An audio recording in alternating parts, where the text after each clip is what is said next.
Hello everyone.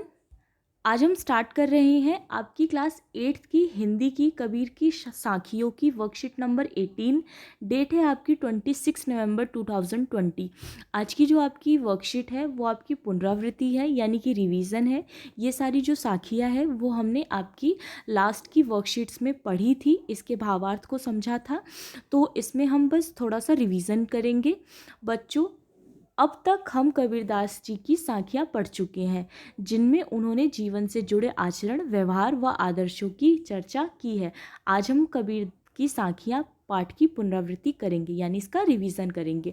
जैसे first साखी थी आपकी कि जाति ना पूछो साथ की, पूछ लीजिए ज्ञान, मोल करो तलवार का, पड़ा रहन दो म्यान। कि हमें कभी भी किसी की जाति या फिर उसके धर्म से मतलब नहीं होना चाहिए, हमें उसके ज्ञान से मतलब होना चाहिए। हमें उसके ज्ञान को इम्पोर्टेंस देनी चाहिए। जैसे कि तलवार का इम्पोर्टेंस होता है, ना कि तलवार जिस म्यान में रखी जाती है उसकी इम्पोर्टेंस होती है, क्योंकि युद्ध में हमें तलवार काम आती है, ना कि म्यान काम आता है। इसीलिए हमें हमेशा किसी व्यक्ति की, किसी सज्जन व्यक्ति की ज्ञान को महत्व देना चाहिए, ना कि उसके जाति या धर्म को महत्व देना चाहिए। सेकंड था आपका कि आवत गारी एक है, उल्टत हुई अनेक, कह कबीर नहीं उलटिए वही एक की एक। कि अगर कभी कोई आपको अपशब्द कहता है, कोई गाली देता है, तो हमें कभी उसे उलटना नहीं चाहिए, क्योंकि उलटने से फिर वो एक की अनेक बन जाती है। उसने एक दी, फिर आप एक दोगे, फिर वो देगा, तो इस तरह से वो कई सारी बन जाएगी। अगर आप किसी की अपशब्द को, किसी की गाली को स्वीकार ही नहीं करोगे, तो फिर वो सामने वाला खुद ही चुप हो जाएगा और वो लड़ाई वहीं ख़त्म हो जाएगी। थर्ड था आपका कि माला तो कर में फिरे, जिव फिरे मुँह माही, मनवा तो दहु दिशी फिरे, यह तो सुमरन नाही। जिसमें कबीरदास जी कहते हैं कि जो माला होती है वो हमारे हाथ में फिरती है, इसके अलावा जो जीभ होती है वो हमारे मतलब मुंह में फिरता है, और हमारा मन हर दिशा में घूमता रहता है। ये तो कोई सुमिरन नहीं, ये तो कोई भक्ति का तरीका नहीं है कि जो माला है वो हमारे हाथ में चल रही है, जीभ में हमारा मुंह चल रहा है, हम भगवान का नाम ले रहे हैं और इधर उधर हमारा ध्यान भी भटक रहा है। तो इस तरह से किया गया कोई भी काम सही नहीं होता। हम जो भी काम करते हैं उसमें हमें अपना मन लगा के करना चाहिए, वरना वो काम व्यर्थ होता है। उसके बाद था आपका कि कबीर घास ना नींदिए, जो पाँव तली होई, उड़ी पड़े जब आँखी में, खरी दोहली होई। कबीरदास जी कहते हैं कि हमें कभी भी छोटी सी छोटी चीज़, जैसे कि घास की भी निंदा नहीं करनी चाहिए। जो हमारे पैरों तले हम उसे रौंदते हैं, उसे छोटा समझते हैं, छोटी सी छोटी चीज़ की भी बहुत इंपॉर्टेंस होती है। अगर वो घास जिसे हम इतना उसकी निंदा करते हैं, ठीक है, अगर वो हमारे आँखों में पड़ जाए तो वो हमें बहुत ज़्यादा परेशान कर सकती है। तो उसी तरह हमें किसी कमज़ोर व्यक्ति की या किसी असहाय व्यक्ति की निंदा नहीं करनी चाहिए, वरना वो भी हमारा हाल उस घास के तिनके जैसा ही कर सकता है। ठीक है। फिर है आपका कि जग में बैरी कोई नहीं, जो मन शीतल होए, या आपा को डारी दे, दया करे सब कोई। कि हमारा अगर मन अच्छा है, मन शीतल है, शांत है, अच्छा मन है, हम एक अच्छे दिल वाले हैं, तो कभी भी हमारा पूरे संसार में कोई दुश्मन नहीं हो सकता। इसीलिए हमें हमें हमेशा अपना मन साफ रखना चाहिए, सभी पर दया करनी चाहिए। ठीक है। और इससे ही रिलेटेड अब आपके क्वेश्चन आंसर दिए गए हैं, एक एक करके हम उसे देख लेते हैं। जैसे फर्स्ट क्वेश्चन आपका दिया गया है कि आपको इन सभी दोहे में से सबसे अच्छा कौन सा लगा और क्यों। तो आप कोई भी अपनी मर्जी से दोहा लिख सकते हैं। जैसे मुझे ये बहुत अच्छा लगता है कि जग में बैरी कोई नहीं, जो मन शीतल होए, या आपा को डारी दे, दया करे सब कोई। की अगर हमारा मन शीतल और शांत और स्थिर है तो हमारा इस संसार में कोई बैरी या दुश्मन नहीं होता है। हमें हर किसी पे दया करनी चाहिए। ठीक है।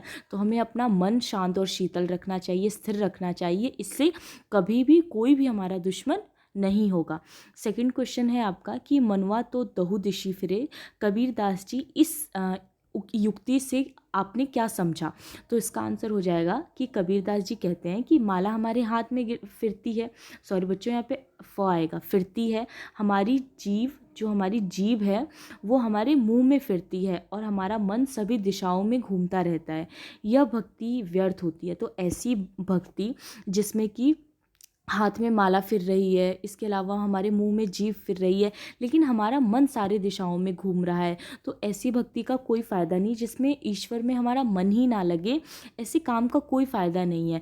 तो उसी तरह अगर हम कोई कार्य करते हैं, कोई भी काम कर रहे हैं, जैसे हम पढ़ भी रहे हैं, तो जब तक हमारा मन ना लगे तब तक हमें नहीं पढ़ना चाहिए, क्योंकि उससे क्या होगा, ये सिर्फ दिखावा होगा, और दिखावे के द्वारा किया जाने वाला काम व्यर्थ हो जाता है। अगर आप दिखावे के लिए पढ़ रहे हो या कोई काम कर रहे हो, तो उससे आपका मन नहीं लगेगा, आपको कुछ समझ नहीं आएगा, कोई चीज़ अच्छी नहीं होगी।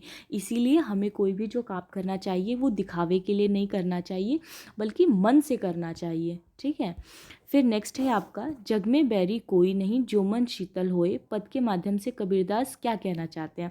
आंसर हो जाएगा आपका कि कबीरदास जी कहते हैं कि अगर हमारा मन शीतल, शांत और स्थिर है, तो हमारे इस संसार में कोई भी बैरी या दुश्मन नहीं होगा। अगर हमारा मन शांत है, शीतल है, तो कोई भी हमारा दुश्मन या बैरी नहीं हो सकता है। फोर्थ है आपका कि किसी एक दोहे का अर्थ अपने शब्दों में लिखिए। तो अपने शब्दों में आप लिख सकते हैं कि हमें कभी किसी को छोटा समझकर उसकी निंदा नहीं करनी चाहिए, उसकी इंसल्ट नहीं करनी चाहिए। हम घास को तुच्छ और बेकार समझते हैं, लेकिन अगर वह तिनका आँख में गिर जाए तो हमें बहुत कष्ट दे सकता है। उसी तरह हमें किसी व्यक्ति को भी कमज़ोर नहीं समझना चाहिए, वरना वह हमारा हाल घास के तिनके की तरह आंखों में पड़कर बेहाल कर देगा। तो हमें किसी को भी तुच्छ या बेकार या बुरा भला नहीं बोलना चाहिए, उसे कमज़ोर नहीं समझना चाहिए, वरना अगर उसने अपनी ताकत दिखाई तो वो तिनका जैसे हमारी आंखों में पड़ जाता है और हम पूरी तरह से परेशान हो जाते हैं, उसी तरह वो व्यक्ति भी हमारा हाल बेहाल कर सकता है। तो हमें किसी भी चीज़ को, किसी भी व्यक्ति को मतलब बुरा नहीं समझना चाहिए, उसकी निंदा नहीं करनी चाहिए, तुच्छ नहीं समझना चाहिए। ठीक है। और लास्ट आपकी एक एक्टिविटी दी गई है कि इन दोहों को याद करें और गाकर अपने अध्यापकों को सुनाएं और कबीरदास जी के बारे में जानकारी एकत्र करें। तो आप इन सारे दोहों को याद करके अपने टीचर्स को सुनाना, और कबीरदास जी के बारे में कुछ जानकारी आपकी यहाँ पे भी लिखी गई है, और कुछ आप और भी इकट्ठी कर सकते हैं। जैसे कबीरदास जी जो थे वो हिंदी भाषा की भक्ति काल के प्रमुख कवि और समाज सुधारक थे। उन्होंने अपनी कविताओं से समाज में जो बुराइयां थी उसको ख़त्म करने की पूरी कोशिश की थी। समाज में जो भी मतलब हमारे आडंबर थे उसको वो अपनी कविताओं में लिखा करते थे, अपने काव्य में लिखा करते थे। उनकी मुख्य भाषा सदुक्कड़ी थी, यानी जो वो अपनी ये काव्य लिखते हैं उसकी लैंग्वेज सदुक्कड़ी होती है। लेकिन इनके दोहों और पदों में हिंदी भाषा की सभी मुख्य बोली की झलक दिखाई पड़ती है। इनकी रचनाओं में ब्रिज, राजस्थानी, पंजाबी, अवधी, हरियाणवी, हिंदी, खड़ी बोली की प्रचुरता थी। यानी कि कबीरदास जी जो भी लिखते थे उसमें इन सारे लैंग्वेजेस का मिक्सचर होती थी। कबीर भक्ति काल की निर्गुण भक्ति धारा से प्रभावित थे। कबीरदास जी भक्ति काल के टाइम के हमारे एक बहुत अच्छे राइटर थे, बहुत अच्छे पोएट थे। कबीर का प्रभाव हिंदू, इस्लाम और सिख तीनों धर्मों में मिलता है। तो कबीरदास जी का अगर हम प्रभाव देखें तो हिंदू धर्म में, इस्लाम में, सिख में, तीनों ही धर्मों में हमें देखने के लिए मिलता है।